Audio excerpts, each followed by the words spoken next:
All right, in the last video, I showed you kind of the final thing that you can do with traditional digital coloring, which is to add offsets behind them.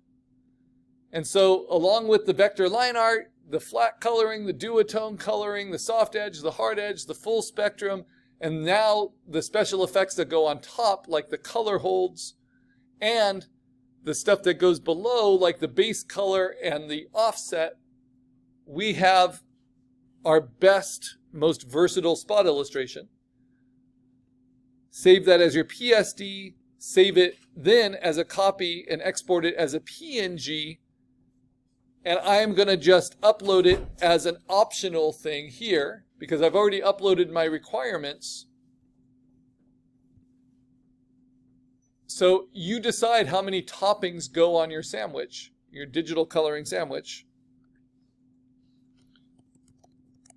So this will be optional with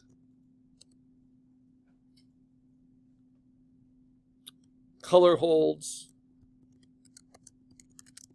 on top of vector black line art and base layer offset, which you're not going to see on the white background, but you'll see why that matters for the PNG. And it's saved to my downloads, and there it is. Drag and drop it in. Now let's compare the two.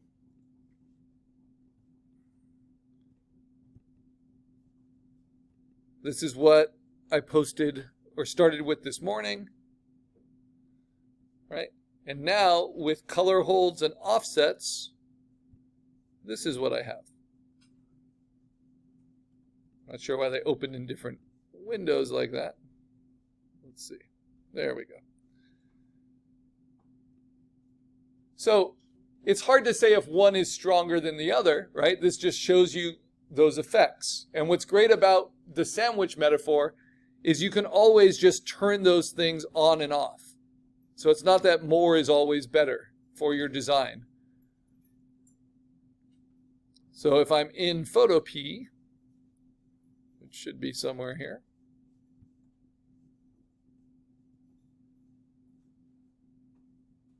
where did Photo P go? There it is. So if I decide, you know what, I don't like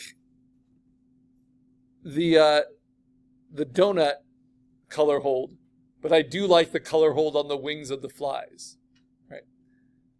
I could turn those things on and off. Or I don't like some of the little star highlights in the cigarette, but I like the others. Or I'm just going to take the opacity down a little bit more on some of these.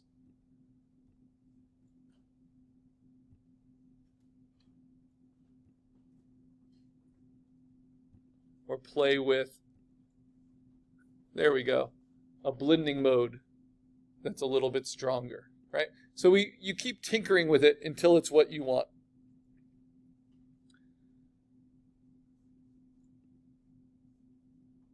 Yeah. Okay, now you've saved it. All's good.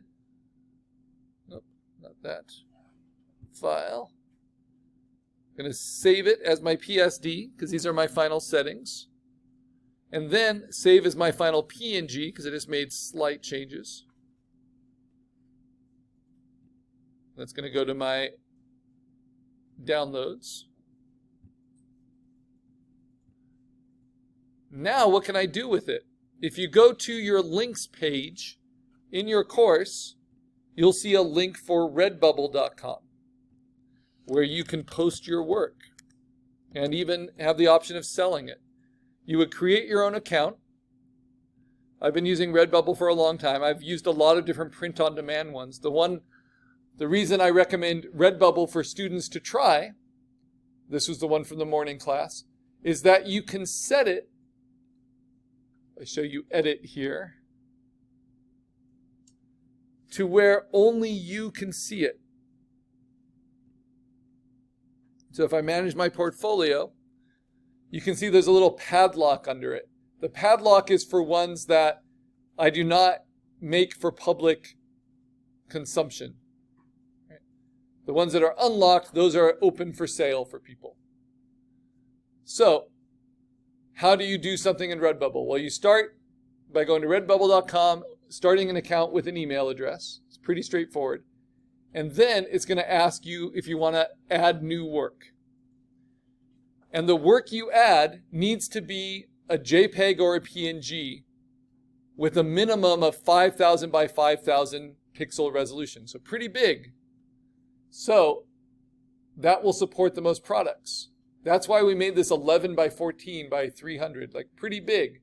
So if I open that file, that PNG that I just downloaded out of Photopea, freeware, and drag and drop it in, and then give it a title. So this is my pessimistic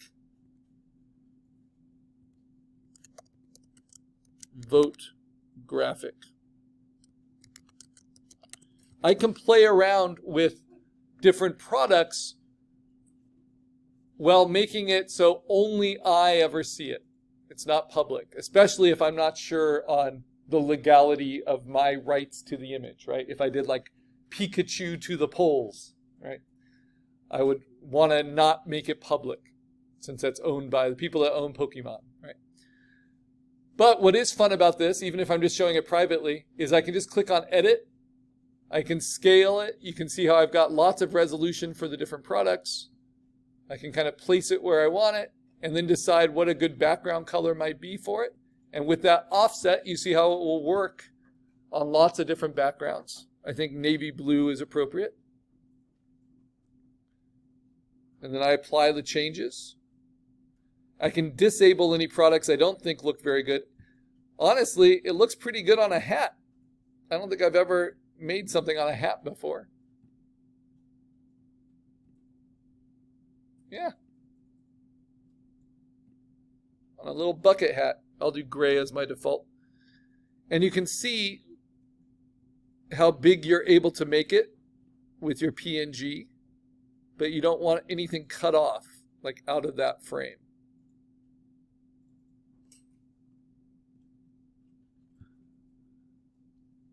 So TeePublic is another one that specializes mostly in t-shirts and clothing products. But their system for managing your borders is just not as good as Redbubble's. So Redbubble's, every product I've gotten from them or given or used as prototypes, they've always come out as designed. Whereas some other sites, you have to do tests and sometimes they're a little off. That's what the sticker would look like. You can see how that offset really helps it to be one kind of solid sticker because it will add a white border around what you put. Canvas bags, sometimes it doesn't fit within the parameters, so you have to figure out the way you want it to fit within the parameters.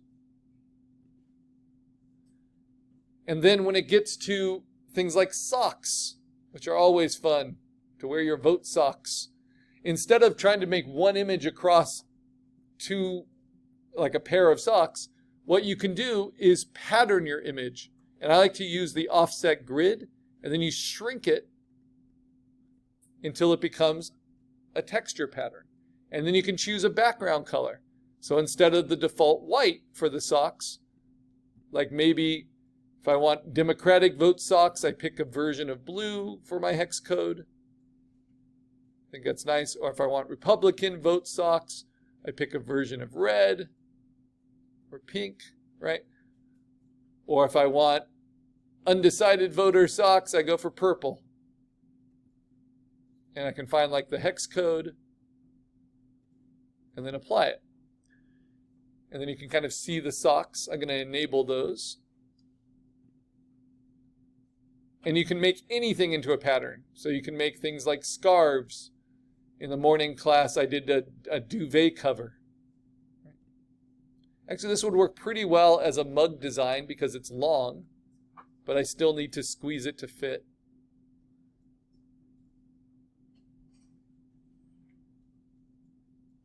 Yeah. All right, I'm going to, even though this is just for me, I'm going to disable a lot of these that I haven't kind of dialed in. And I'm going to leave stickers enabled.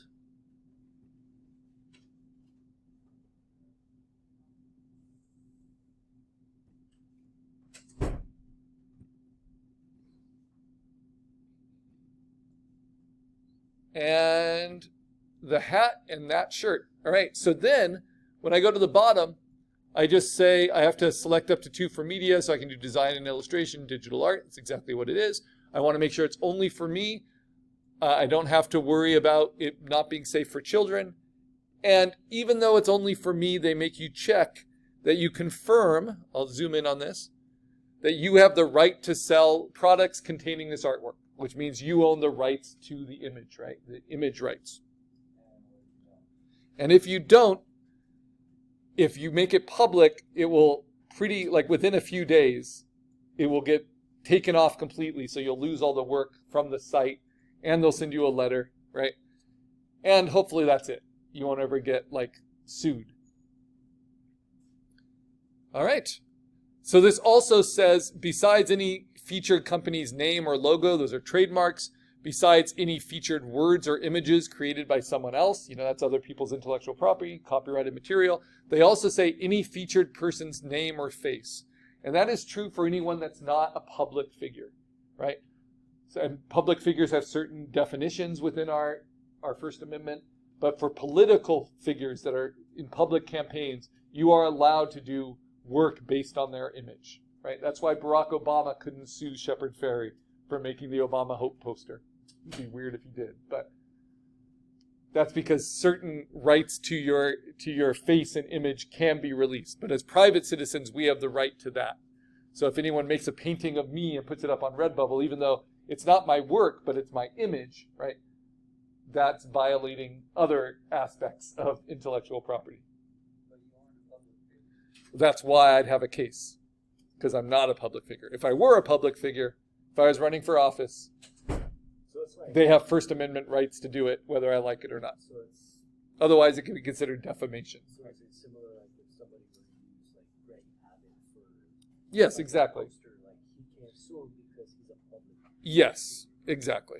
So somebody that's been. So that's what's called, it's what's called likeness rights, And so often when the school wants you to be part of a PR campaign, they'll have you sign a waiver for your likeness rights. So you're saying, I'm allowing the school to use my image for this reason.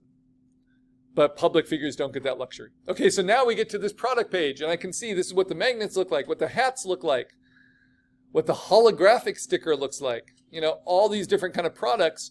And I might think, you know what? I like how this looks as a mug or as socks. So I'm going to go and I'm going to look at the different images of my vote socks.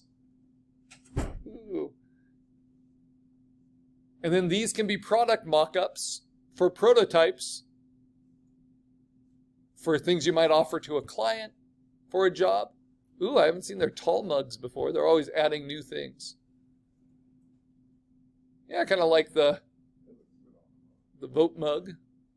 The reason I don't put a color on a mug background is because it will just do it as this horizontal band instead of the whole mug. So white, it will just always be white. These are actually really cool products they make, the zipper pouch.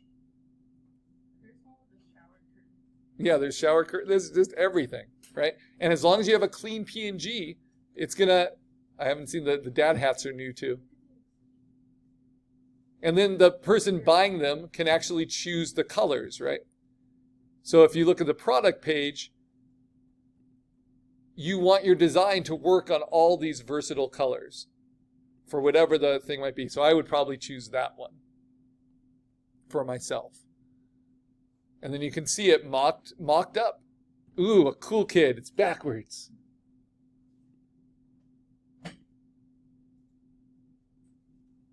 Yep, so that's how that works. So what I might do is just do a simple screen grab of this just to show my spot illustration in action.